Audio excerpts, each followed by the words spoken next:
প্রিয় দেশবাসী, আসসালামু আলাইকুম।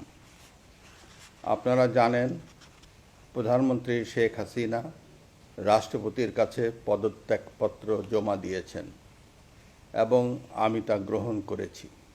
প্রধানমন্ত্রীর পদত্যাগ ও বৈষম্য বিরোধী ছাত্র আন্দোলনে সৃষ্ট পরিস্থিতিতে বঙ্গভবনে ৩ বাহিনীর প্রধান এবং বিভিন্ন রাজনৈতিক দলের নেতৃবৃন্দ, সুশীল সমাজের প্রতিনিধি ও বৈষম্য বিরোধী ছাত্র আন্দোলনের কয়েকজন সমন্বয়কদের সাথে আলোচনা হয়।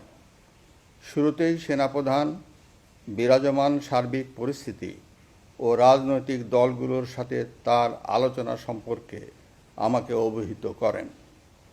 রাজনৈতিক নেতৃবৃন্দও এ সময় তাদের বক্তব্য তুলে ধরেন।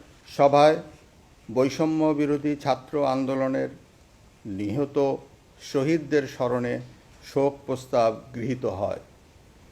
এছাড়া জরুরি ভিত্তিতে একটি অন্তর্বর্তীকালীন সরকার গঠনের সিদ্ধান্ত নেওয়া হয়। সকল দল ও অংশীজনদের সাথে আলোচনা করে গঠিত অন্তর্বর্তীকালীন সরকার যত দ্রুত সম্ভব নির্বাচনের ব্যবস্থা করবে।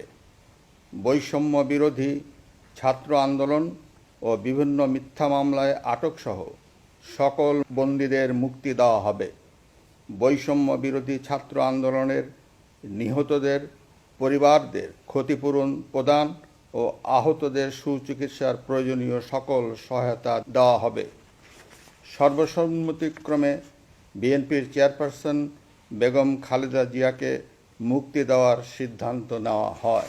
প্রিয় দেশবাসী, আমি দেশের আইনশৃঙ্খলা পরিস্থিতি স্বাভাবিক করতে এবং লুটতরাজ ও ধ্বংসাত্মক কর্মকাণ্ড বন্ধ করতে রাজনৈতিক দলগুলোর প্রতি আহ্বান জানাচ্ছি। জনগণের জানমাল ও রাষ্ট্রীয় সম্পদ রক্ষায় সশস্ত্র বাহিনীকে কঠোর পদক্ষেপ নেওয়ার নির্দেশ প্রদান করছি। সাম্প্রদায়িক সম্প্রীতি ও সংখ্যালঘুদের নিরাপত্তা নিশ্চিত করতে এবং সরকারি সম্পত্তি রক্ষায় সকলকে এগিয়ে আসার আহ্বান জানাচ্ছি। দেশের অর্থনীতি, প্রশাসন ও শিল্প কলকারখানা চালু রাখার লক্ষ্যে সকলকে কার্যকর ভূমিকা রাখার আহ্বান জানাই। এছাড়া যারা হত্যা ও সহিংসতার সাথে জড়িত, নিরপেক্ষ তদন্তের মাধ্যমে তাদেরকে আইনের আওতায় আনা হবে। গণপ্রজাতন্ত্রী বাংলাদেশের সংবিধান অনুযায়ী অনতিবিলম্বে বর্তমান সংসদ বিলুপ্ত করা হবে। দেশের সকল অফিস আদালত স্বাভাবিকভাবেই চলবে। প্রিয় দেশবাসী, আসুন আমরা দেশকে বাঁচাতে একযোগে কাজ করি।